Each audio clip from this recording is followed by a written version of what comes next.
علامہ محمد اقبال نہ صرف ایک بہترین شاعر بلکہ ایک عظیم فلسفی کے طور پر دنیا ادب کا حصہ بنے۔ ان کی شاعری الہامی پیغامات، سماجی مسائل، مسلمانوں کے حالات، قومیت اور فلسفے پر مبنی ہے۔ انہوں نے اسلامی شاعری کے ذریعے مسلمانوں کو جدیدیت سے ہم آہنگ ہونے کی ترغیب دی۔ یہ شعر جہان تازہ کو افکار تازہ سے ہے نمود، کہ سنگ و خشت سے ہوتے نہیں جہاں پیدا۔ اس شعر میں مسلمانوں کو پیغام ہے اور وہ پیغام جدیدیت سے ہم آہنگ ہونے کا پیغام ہے۔ علامہ اقبال کی شاعرانہ خصوصیات کی بات کر رہے ہیں تو ان کی شاعری کی جو سب سے نمایاں خصوصیت ہے وہ فلسفہ خودی ہے۔ اقبال کے نزدیک فلسفہ خودی احساس غیرت مندی ہے۔ وہ اپنے شعر میں غیرت مندی کو یوں بیان کرتے ہیں: وہ زمانے میں معزز تھے مسلمان ہو کر، اور تم خوار ہوئے تارک قرآن ہو کر۔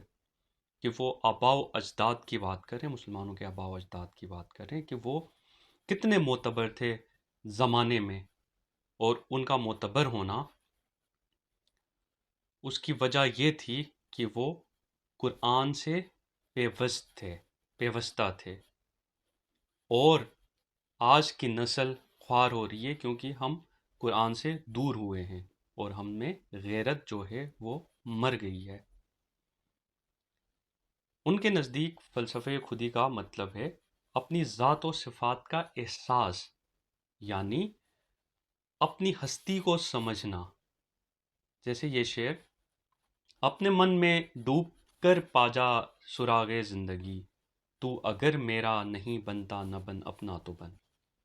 یہاں اپنے بننے کا مطلب ہے کہ اپنے وجود کا احساس رکھنا، اپنی صلاحیتوں کا ادراک کرنا، کہ ہم احساس محرومی سے نکل آئیں اور وطن کے لیے، قوم کے لیے، انسانیت کے لیے کچھ کر سکیں۔ ان کی شاعری کی دوسری خصوصیت پیامبری ہے۔ پیامبری کا مطلب ہے پیغام پہنچانا، پیغام پہنچانا۔ ان کی جو شاعری ہے وہ ذاتی خواہشات پر مبنی نہیں ہے،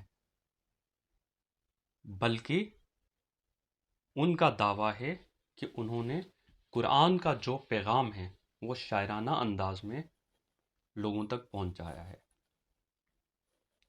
سماج کی جو بدحالی ہے، سماج کی جو گراوٹ ہے، اس کے مطابق قرآن کا جو فرمان ہے، قرآن کا جو پیغام ہے، اس کو شاعرانہ انداز میں، اشعار کی شکل میں لوگوں تک پہنچایا ہے۔ ان کا یہ شعر دیکھیں: اوروں کا پیام اور ہے میرا پیام اور، عشق کے درد مندوں کا طرز کلام اور۔ اس میں وہ خود بیان کرتے ہیں کہ اقبال کا جو پیغام ہے وہ الہامی پیغام ہے جو کہ وہ شاعرانہ انداز میں لوگوں تک پہنچاتے ہیں، نہ کہ ذاتی خواہشات پر مبنی اشعار۔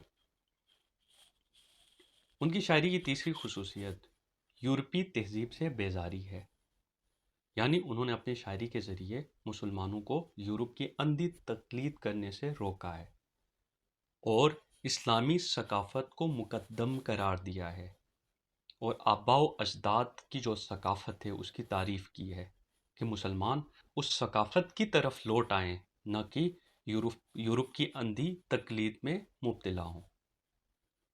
یہ شعر دیکھیں: اپنی ملت کا قیاس اقوام مغرب سے نہ کر، خوب ہے ترکیب میں قوم رسول ہاشمی۔ یعنی جب آپ کے پاس آپ صلی اللہ علیہ وسلم کی سنت ہے اور اس سنت کے مطابق آپ کے پاس اتنی بڑی تہذیب ہے، تو اس کو چھوڑ کے آپ کیوں مغربی تہذیب کی پیروی کر رہے ہیں؟ اس کو ترک کرنے کا پیغام دیا۔ ان کی شاعری کی ایک اور خصوصیت ہے وہ ہے قومیت، یعنی مسلمان کو بحیثیت قوم دیکھا، رنگ و نسل سے بالاتر ہو کر ایک قوم ہے مسلمان ہونا۔ اور جو مسلمان ہیں وہ جغرافیائی حدود سے آزاد ہیں، یعنی جغرافیائی جو حدود ہیں وہ مسلمانوں کو قید نہیں کر سکتے، بلکہ وہ ایک قومیت بن کر رہیں گے، ایک قوم بن کر رہیں گے۔